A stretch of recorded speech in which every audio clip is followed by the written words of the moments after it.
냉정한 프로의 세계라는 축구계는 가끔은 피도 눈물도 없는 잔인한 리그로 비춰질 때가 있고, 때로는 오직 돈으로만 굴러가는 거대한 산업으로 여겨지기도 합니다.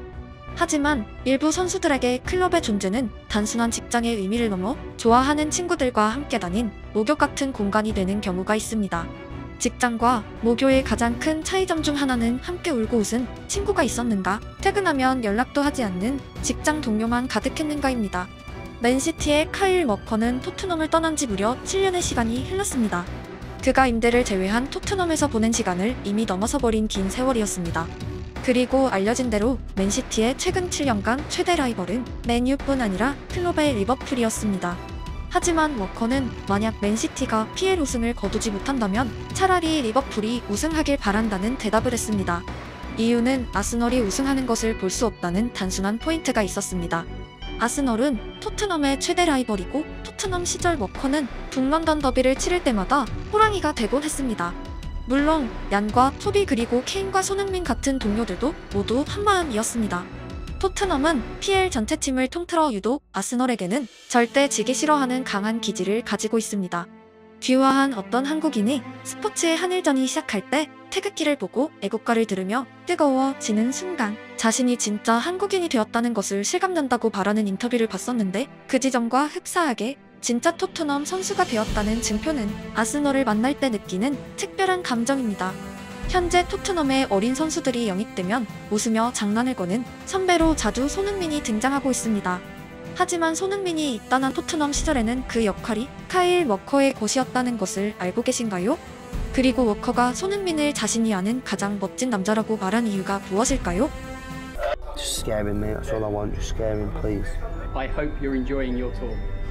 I hope enjoying your tour. Perfect. Oh, sorry mate, just a sec. A dodgy bulb in this light. Yep, no. There we go. 지난 영상에 자세히 소개했지만 손흥민과 워커는 2살 차이밖에 나지 않습니다.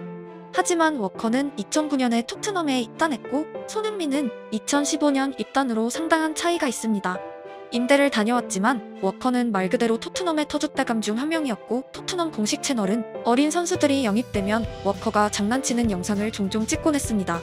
당시 할로윈 시기에 제작된 몰래 카메라에서 워커는 손흥민의 반응에 엄청난 즐거움을 표시했고, 2024년의 기준으로 비디오를 다시 보면 낯선 기분이 듭니다.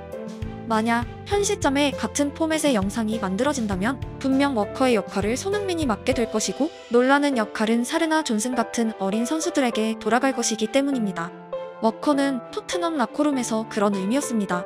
흑인과 백인의 혼혈인 워커는 어느 집단에도 속하지 않는 유년 시절을 보냈지만, 흥미롭게도 토트넘에서는 모든 집단에 포함되는 선수였습니다. 클럽은 흔히 언어에 의해 혹은 문화에 의해 일부 선수들의 소규모 친목 집단이 구성될 때가 있고, 우리에게 익숙한 조직은 웨일즈 백인들로 구성된 웨일즈 마피아, 그리고 불어를 쓰는 흑인들로 구성된 라마피아입니다. 해당 조직이 진지함을 갖출 때 팀에는 절대적인 문제 요소가 됩니다. 우리는 망한 팀들마다 존재했던 파벌을 잘 알고 있습니다. 하지만 조직이 오락성만을 띠고 있다면 클럽 입장에서 큰 문제는 아닙니다. 여기서 워커와 손흥민의 유사점을 발견하셨나요? 손흥민은 한국인이지만 웨일스 파벌과 프랑스 파벌의 라커룸 오락에 동시에 포함되어 있던 선수입니다. 과거 잉글랜드 백인들과 흑인들의 집단 모두에서 웃고 있던 워커의 역할이 손흥민에게 돌아갔다고 표현한 이유입니다. 그들은 팀 내 대부분의 선수들과 어울렸고, 다른 환경에서 자란 선수들 사이에서 윤활제가 되었습니다. 조직마다 이런 유형의 사람이 있는 것이 왜 중요한지는 회사가 아니라 하다못해 반상회를 경험한 사람이라도 쉽게 알 수 있습니다. 가끔씩 펼쳐지는 공간의 딱딱함에 말랑말랑한 기운을 전파하기 때문입니다. 그리고 워커가 손흥민에게 남긴 가장 유명한 어록이 있습니다. 자신이 만난 사람 중 손흥민은 가장 멋진 남자라는 표현이었습니다. 그냥 멋진 남자와 가장 멋진 남자의 차이는 명확하고, 영어의 최상급 표현을 사용한 워커의 이유는 명료했습니다. 바로 자신이 라커룸에서 기운을 잃은 시간에 손흥민이 워커에게 했던 역할 때문입니다. 흥민이는 한 번도 침울한 모습을 보이지 않습니다. 항상 웃고 있고 우리에게 긍정 에너지를 줍니다. 우리가 모두 침울할 때는 흥민이를 찾아갑니다. 그럼 흥민이는 웃고 춤추고 노래를 불러줍니다. 그걸 보면 힘이 납니다.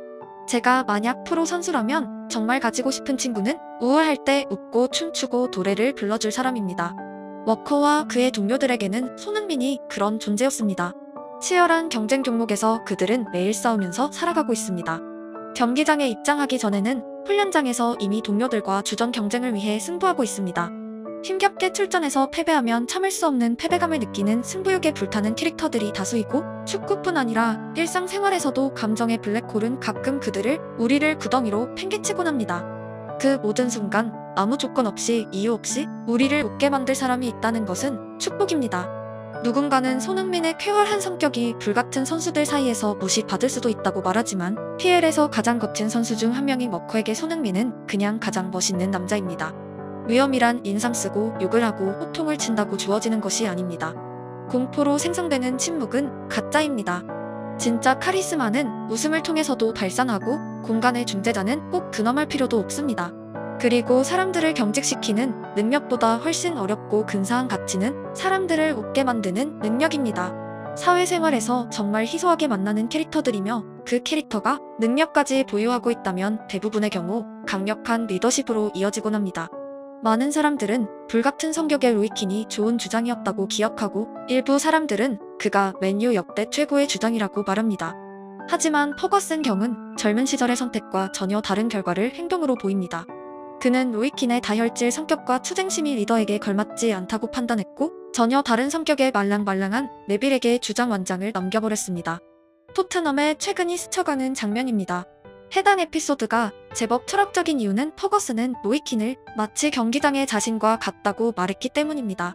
젊은 시절의 퍼거슨은 오직 투쟁심이 축구의 많은 부분이라 생각했고 라커룸을 불지폈으며 자신과 같은 로이킨에게 캡틴의 영광을 안겼습니다. 하지만 조금 더 시간이 지난 후 자신 로이킨 모두를 부정하는 목소리와 함께 네빌을 주장으로 임명하며 남긴 말은 존경받을 만한 주장을 찾고 있다였습니다. 초기 손흥민은 토트넘에 입단하면 워커가 장난치고 놀리는 어린 선수들 중 한 명이었지만 제법 오랜 세월은 손흥민을 라커룸 웃음의 보물창고이자 심리치료사로 만들었습니다. 거창한 연설과 논문이 아닌 오직 춤과 노래로 역할했습니다. 워커 하면 절대 빠질 수 없는 그의 소꿉친구 데릭 로즈의 존재는 더욱 프로 선수에게 웃음의 의미를 알 수 있게 합니다. 토트넘 이탈 이후 로즈는 우울증을 앓았고 그의 프로 커리어는 다시는 이전 수준으로 회복되지 못했습니다. 신체는 중요하지만 심리는 모든 것입니다. 몸을 움직이게 하는 근원은 마음에서 출발하고 아무리 건장한 신체라도 그 동력에 문제가 있으면 제대로 기능하지 못합니다. 깡마른 소년이었던 워커는 이웃 동네의 근육질 소년 로즈를 동경하며 자라났습니다. 어느덧 워커의 신체는 로즈보다 거대해져 있었고 더 빨라졌으며 반더벤이 등장하기 전까진 리그 최고의 스피드스타로 군림했습니다. 로즈의 토트넘 입단과 뒤를 이은 워커의 입단은 비로소 소꿉친구가 같은 출발선에 서게 만든 사건이었습니다.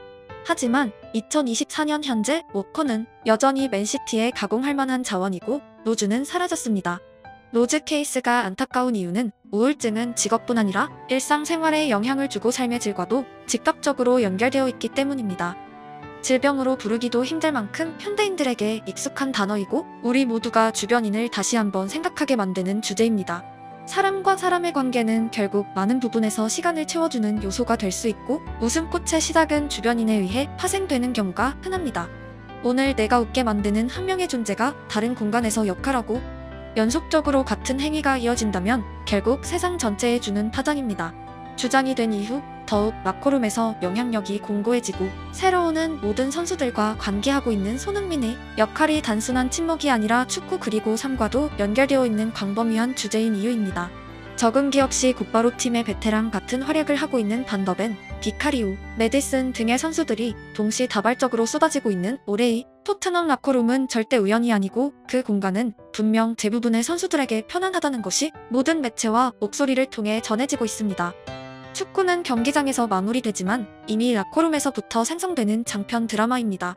워커가 아스널의 우승을 원하지 않는다는 것은 여전히 그의 드라마에는 토트넘이 존재한다는 의미입니다.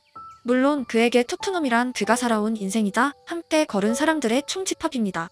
우리는 걸음마다 추억을 쌓고 있고 미래에는 회상하며 살아가게 됩니다. 오늘의 한 걸음이 어느 날의 우리를 잠시나마 웃게 만드는 소중한 기억이길 기원합니다.